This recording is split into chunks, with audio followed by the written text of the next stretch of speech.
So we have to give this game up. Because as you learned when you were a little kid, when you don't know the rules of the game or somebody's cheating, you quit the effing game. Hi guys, I'm Lisa Pyre. Welcome back to my channel. This channel is all about love, light, spirituality, lifting you up and leaving you better than I found you every single time. Positive, good vibes only. Just a very quick video today. Thank you for being here. New subscribers, old subscribers, I appreciate you. Please hit the like button and subscribe if you like this content and want more. I wanted to hop on here because there is the same question that keeps coming up over and over with friends, family, clients, and I feel like we have to knock this one on the head. Am I enough? Am I good enough? This question is plaguing the entire population, and if it's plaguing you, then you're in the majority, so join the club.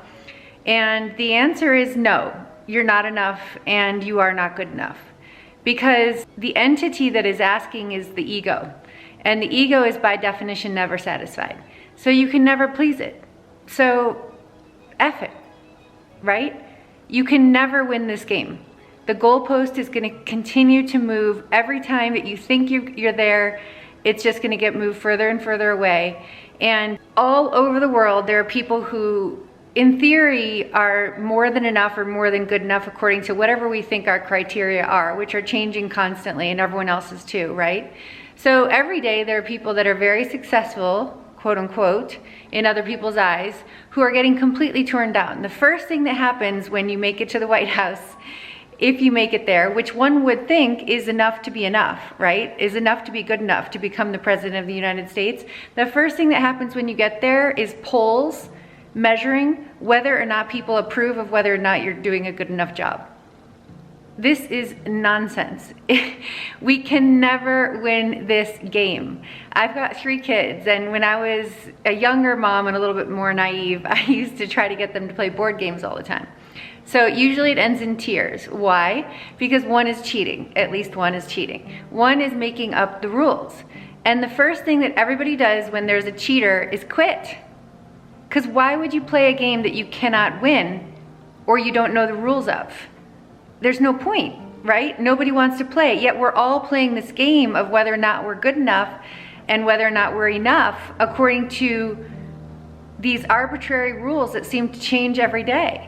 And the minute that we think that we have met the rules or met the criteria or met the expectations change. So why are we playing this game and plaguing ourselves with this stupid question that we cannot win anyway? I remember when I was pregnant, so I had 3 kids, and I remember I was so hard on myself about whether or not I wanted to get an epidural or use drugs, painkiller. I felt guilty. Am I going to hurt the child? Am I going to suffer side effects myself? And I felt under pressure to try to do things naturally. And then I started to have contractions. I was like, F that. It was so painful. And in the end, I got a healthy, beautiful baby. And that was prize enough. And nobody was going to do a medal ceremony or an award ceremony or give me any kind of certificate for having done it without the epidural. I got the epidural and I got a beautiful, healthy child, and I was fine. And then on the second one, I had an epidural as well. And on the third one, I had some complications during labor, and it meant that I could not do the epidural. So it was the longest, hardest delivery that I had out of the 3 by far and away. And at the end, there was no more reward than a beautiful, healthy baby, which was more than enough. But there was no certificate for having done it with hardly any painkiller. There was no award or trophy or announcement or anything. So this conversation is completely futile. We cannot win this game. And if the soul is asking whether you are enough, first of all, the soul would never have the gall to ask such an asinine question. But if the soul were asking, the answer would be yes, you are always enough. In God's eyes, you are more than enough. From day 1 to the last moment and breath, you are always enough. And from the soul's perspective, you are always more than enough. The ego is never going to be satisfied, and it's always going to be changing the rules on you, and so is the public, and so are your friends and family. You just cannot win this game. So we have to give this game up. Because as you learned when you were a little kid, when you don't know the rules of the game or somebody's cheating, you quit the effing game. So it is a game and we've got to quit. You're just plaguing yourself for no reason. That's all I have to say on that. Let's give this up, because it is plaguing all of us and it's causing so much self-betrayal and honestly mental, physical, psychological, emotional issues. None of us are enough according to the ego, so F it.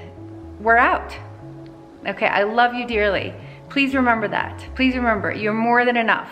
And next time you ask yourself that, you can tell your ego off. Tell him to go sit down, okay? Thank you for being here. Like and subscribe if you like this content, and I look forward to seeing you in my next one. Lots of love. Never up, never down, never. Like a theme in a song, clever. Feeling high, feeling low at the same time. Feels so right, then I'm wrong, hoping I'll be fine. But I get up, I always do. I never think, I always